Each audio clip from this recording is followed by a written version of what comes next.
குட்டீஸ், எப்படி இருக்கீங்க? உங்களுக்கு ஒரு ரகசியம் தெரியுமா? நம்ம வீட்டு கண்ணாடி கிட்ட போய் நம்ம பேசுனா அது திரும்ப பேசுமா? பேசாதுல்ல. ஆனா ஒரு காலத்துல ஒரு ராணி கிட்ட பேசுற கண்ணாடி இருந்துச்சாம். அந்த கண்ணாடி போய் சொல்லவே சொல்லாதாம். ஒரு நாள் அந்த கண்ணாடி ஒரு பெரிய உண்மையை சொல்லிடுச்சு. அது என்ன தெரியுமா? வாங்க கதைக்குள்ள போகலாம். முன்னொரு காலத்துல ஒரு அழகான ராணி இருந்தாங்களாம். அவங்களுக்கு ஒரு பொண்ணு பிறந்துச்சு. அந்த பொண்ணு தேவதை மாதிரி அழகா இருந்தனால அவ பேர் ஏஞ்சலின்னு வச்சாங்களாம். ஏஞ்சலினோட சித்தி ஒரு கொடிய ராணி. அவங்க கிட்ட ஒரு மேஜிக் மிரர் இருந்துச்சு. ராணி தினமும் அந்த கண்ணாடி கிட்ட போய் ஸ்டைலா நிப்பாங்களாம். ஏய் கண்ணாடியே, இந்த உலகத்துல யாரு ரொம்ப அழகு? உடனே கண்ணாடி, நீங்க தான் ராணி, உங்களுக்கு அப்புறம் தான் மற்றவங்க.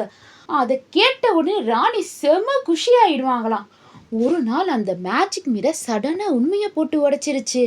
ராணி, இப்போ ஏஞ்சலின் தான் உங்களை விட ரொம்ப அழகுன்னு.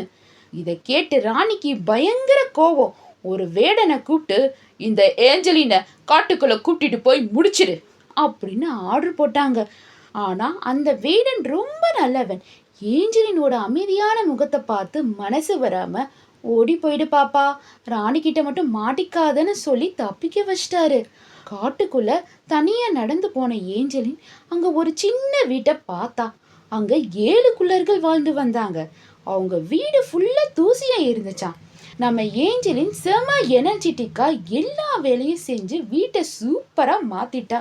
குள்ளர்கள் வேலையை முடிச்சு வந்து பார்த்தா, வாவ், யார் இதுன்னு ஆச்சரியப்பட்டாங்க. ஏஞ்சலினோட நல்ல மனசை பார்த்து, நீ எங்க கூடவே இருந்துக்கோன்னு சொல்லி அன்பா பார்த்துக்கிட்டாங்க. ஏஞ்சலின் உயிரோடு இருக்கிறத அந்த மேஜிக் மிரர் மூலமா ராணி தெரிஞ்சுக்கிட்டா. உடனே ஒரு பாட்டி வேஷம் போட்டுக்கிட்டு கையில ஒரு ரத்த மாதிரி சிகப்பா இருக்கிற ஆப்பிளை எடுத்துக்கிட்டு போனா. கண்ணா, இந்த ஆப்பிளை சாப்பிடு, ரொம்ப டேஸ்டியா இருக்கும் அப்படின்னு சொல்லி கொடுத்தா. பாவம், அது விஷம்னு தெரியாத ஏஞ்சலின் அதை ஒரு கடி கடிச்சா. டிங், அப்படியே மயங்கி விழுந்துட்டா. ஏஞ்சலின் தூங்கிட்டே இருந்தப்போ அங்க ஒரு அழகான இளவரசன் வந்தாரு. ஏஞ்சலினோட அழகை பார்த்து இவ்வளோ அழகான பொண்ணான்னு வியந்து போனாரு.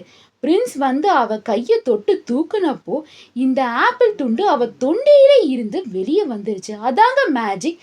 ஏஞ்சலின் கண்ணு முழிச்சா. பிறகு ஏஞ்சலினுக்கும் பிரின்ஸுக்கும் கல்யாணம் பண்ணி ரொம்ப சந்தோஷமா இருந்தாங்க. அந்த கெட்ட ராணிக்கு நல்ல பனிஷ்மெண்ட் கிடைச்சிச்சு. குட்டீஸ், இந்த கதையில என்ன மாறல் தெரியுமா? அன்பு எப்பவுமே ஜெயிக்கும். நல்ல மனசு இருந்தா எப்பவுமே நல்லதே நடக்கும். அந்நியர்கள் கிட்ட ஜாக்கிரதையா இருங்க. தெரியாதவங்க தரத யாரும் நம்பி சாப்பிட வேணாம். இந்த கதை உங்களுக்கு பிடிச்சிருந்தா நம்ம எலைட் வீரா சேனலை சப்ஸ்கிரைப் பண்ணுங்க குட்டீஸ். பாய்.